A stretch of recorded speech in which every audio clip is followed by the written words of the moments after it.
काबिल अपनी बेटी मीना के साथ रहता था। भोलू राम के अपने गन्ने के खेत थे। भोलू राम अपने खेतों में काम करके शाम को घर जाता है और बड़ी ही खुश होकर अपनी बेटी मीना से बोलता है, अरे मीना बिटिया, इस बार तो गन्ने की बहुत ही अच्छी फसल हुई है। इसलिए मैं सोच रहा था कि क्यों ना शहर जाकर गन्ने बेच आऊं। सच में पिताजी, इस बार तो पूरा खेत गन्ने से भरा हुआ है। पिताजी, क्यों ना हम ऐसा करें कि गांव में ही गन्ने की जूस की दुकान खोल लें। इससे आपको शहर जाकर गन्ने बेचने की जरूरत नहीं पड़ेगी। आप खेतों में काम करना और मैं आपके खेतों के बाहर ही जूस की दुकान लगाकर जूस बेच दिया करूंगी। पी लो रे पी लो, गन्ने का ताजा ताजा रस पी लो। अरे ओ शंकर भैया, रामू भैया, तनिक जूस तो पी लो।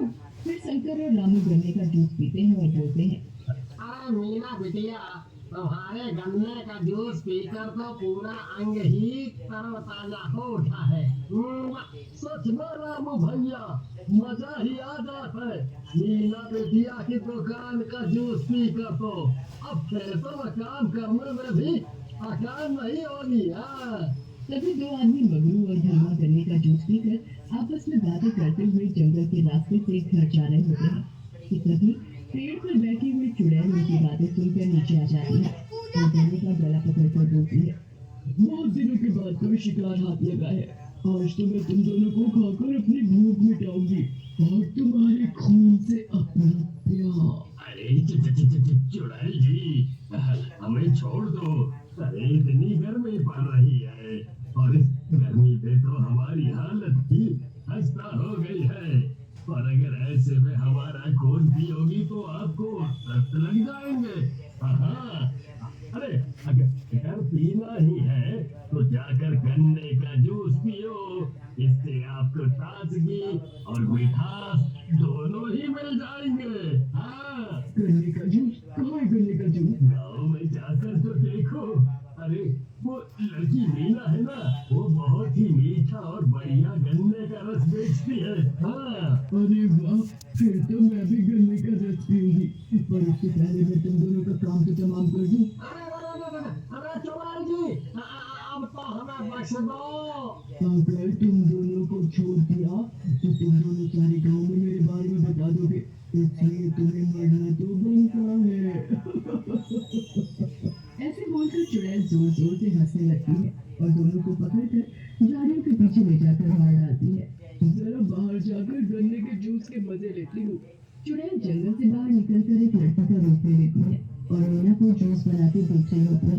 अरे वाह, गन्ने का जूस! पर वहाँ तो भी बहुत भीड़ है। ऐसा करके भीड़ खत्म होने के बाद पहुंच जाती है। ऐसा सोचकर वे दूर खड़ी होकर भीड़ खत्म होने का इंतजार करने लगती है और जैसे ही भीड़ खत्म होती है, चुड़ैल मीना के पास जाती है। क्या बात है, और कब से टकटकी लगाए मुझे देखी जा रही हो? जूस पीना है तो बोलो, बस 10 रुपए में एक गिलास है। जूस तो पीना है, पर मेरे पास तुम्हें देने को पैसे नहीं है। ये लो गन्ने का जूस, और इसके मैं तुमसे पैसे भी नहीं लूंगी।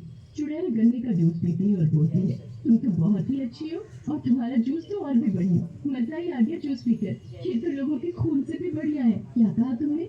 चुड़ैल हंसते हुए बोलती है, अरे वो तो मैं मजाक कर रही थी। फिर जूस पीकर चुड़ैल वहां से चली जाती है और अगले दिन फिर से चुड़ैल मीना की जूस की दुकान के आगे आकर खड़ी हो जाती है। मैं तुम्हें एक शर्त पर जूस पिला सकती हूँ। वो क्या? अगर तुम मेरे साथ जूस निकालने में मेरी मदद करो तो मैं तुम्हें जूस पीने के लिए दूंगी और जितना तुम पीना चाहो उतना जूस तुम पी सकती हो। फिर चुड़ैल मीना के साथ जूस निकालने में उसकी मदद करने लग जाती है और मीना उसकी मदद के बदले में उसे ढेर सारा ताजा ताजा जूस पीने के लिए देती है। सच में मीना, तुम बहुत अच्छी हो जो मुझे इतना सारा जूस पीने के लिए देती हो। अच्छा तो मैं चलती हूँ, कल फिर से आऊंगी तुम्हारी मदद करने।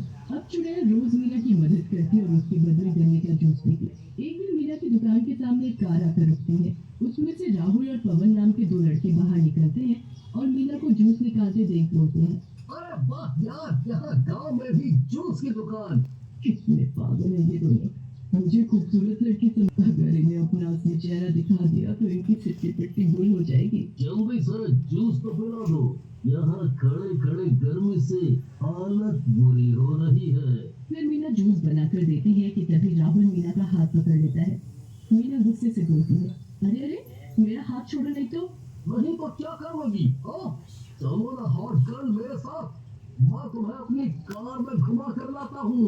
मीना को छेड़ता देख चुड़ैल को बहुत गुस्सा आता है और वो राहुल का गला पकड़कर हवा में उठा देती है। तुझे क्या लगता है बस तेरे अंदर ही ताकत है? अभी बताता हूँ तुझे, फिर देखता हूँ क्या करती है तू। अरे ओ साहब, बहुत हो गया तुम्हारा।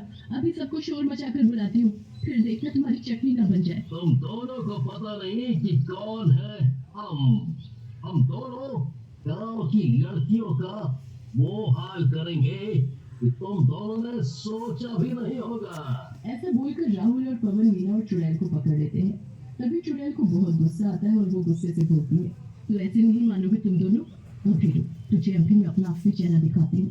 फिर चुड़ैल लड़की से अपने चुड़ैल के रूप में आ जाती है, जिसे देखकर राहुल, पवन और मीना तीनों के होश उड़ जाते हैं। भगवान, ये क्या हुआ? अरे जिसे हम हॉट गर्ल समझ रहे थे वो तो चुड़ैल निकली। रोहन, बीमारियां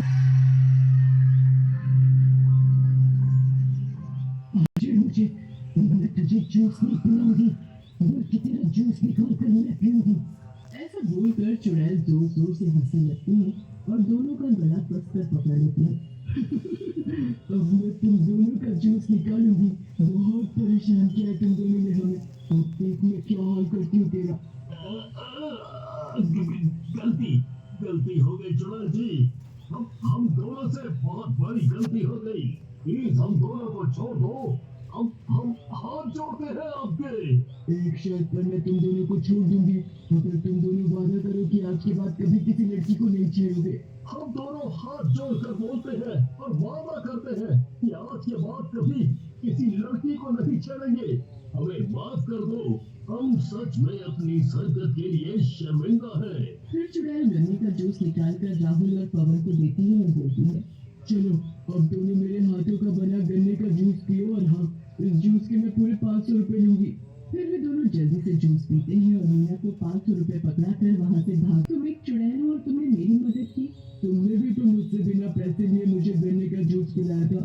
अब मैं तुम्हारी दुकान पर नहीं रुक सकती, पर हाँ, जब मेरा जूस पीने का मन करेगा तो मैं जूस पीने आया करूंगी। ऐसा बोलकर चुड़ैल वहाँ से चली जाती है और मीना फिर से अपने जूस बेचने के काम पर लग जाती है।